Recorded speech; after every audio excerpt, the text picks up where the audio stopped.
So this is chapter 4, now going into what we call empirical formula calculations.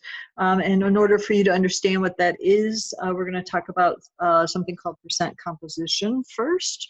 You will need to refer to a periodic table, so make sure you have a periodic table handy for you to understand the numbers I'm giving you.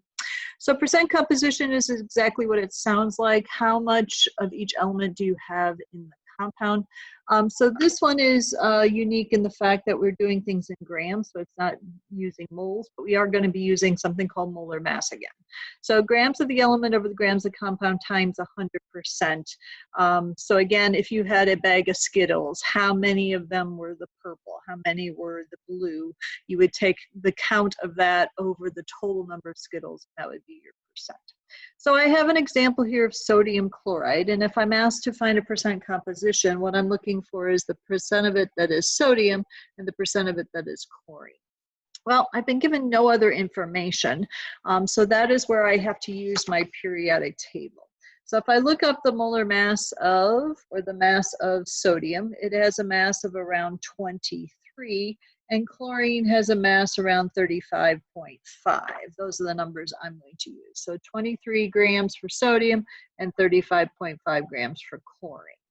So if I add those up, I get the total, which is 58.5 grams. So if I want to know how much of it is sodium, all I got to do is take 23 over 58.5 grams and multiply it by 100. So that comes out to be about 39.3%. Okay.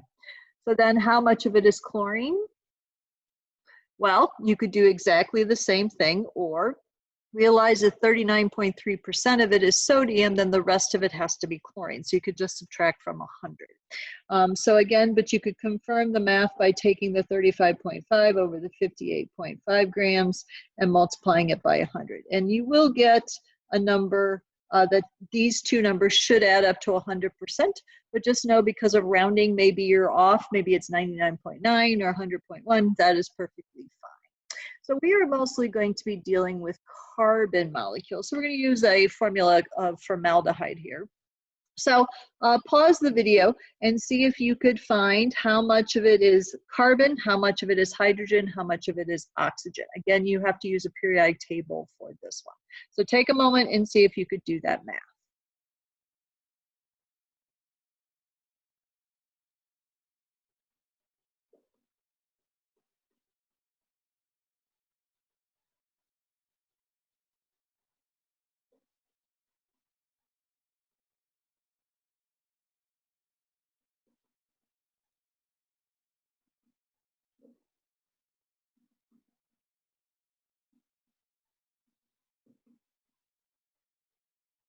So I have 40% for the carbon, 6.7% for the hydrogen, and 53.3% for the oxygen.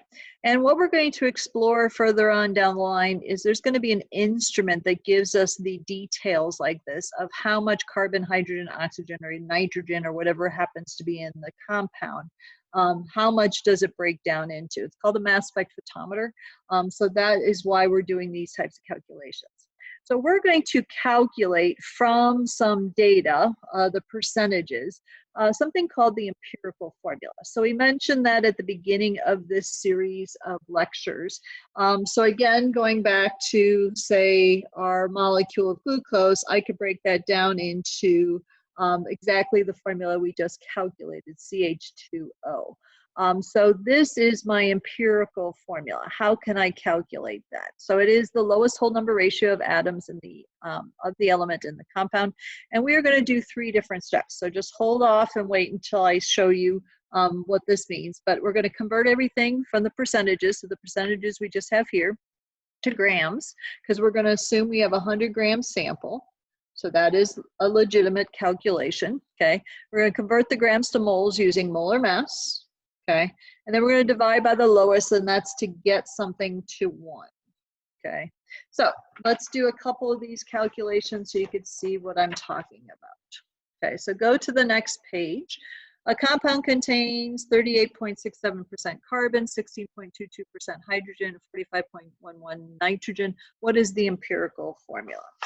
So again, we're going to assume that we have a 100-gram sample. So what I'm going to do is over here on the side here, I'm going to write 38.67 grams of carbon.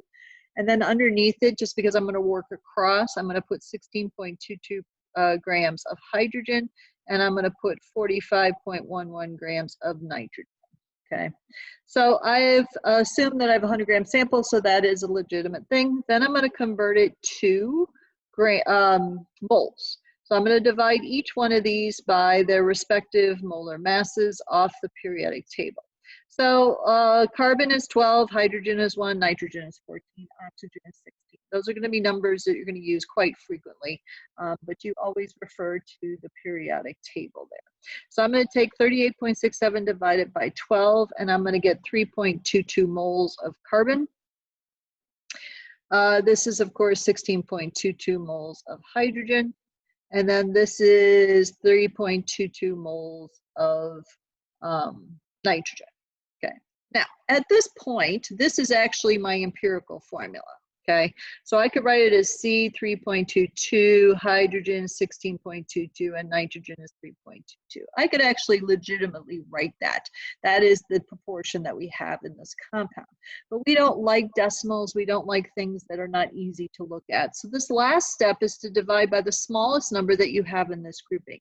Now, it just turns out that both of these are 3.22, but those are both the smallest number. That just happened to be the calculation we have in front of us. So you're going to divide this out so that you get these two to 1, or at least one of them to 1. And then 3.22 into 16.2 is approximately 5. Okay, so my empirical formula is CH5N, and it doesn't matter what order you put them in as long as the subscript is correct.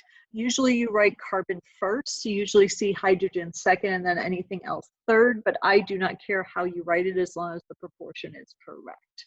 So same calculation for this next one. Only difference is I've changed the numbers and I have oxygen instead of nitrogen. So again, see if you could pause the video, see if you could do this on your own, and then come back in and see what you got.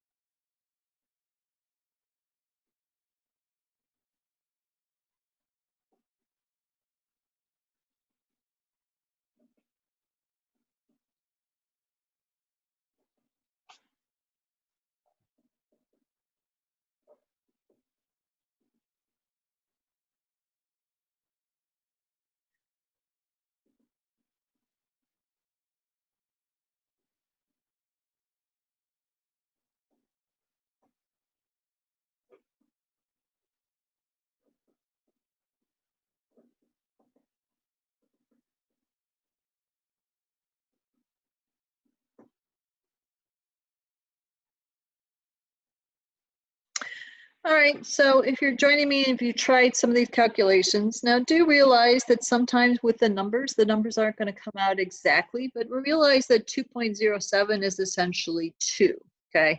So I have CH2O as my empirical formula for this, okay? Now, if the number is way off, then yes, we're going to have to do an additional step, which I will show you in the next video.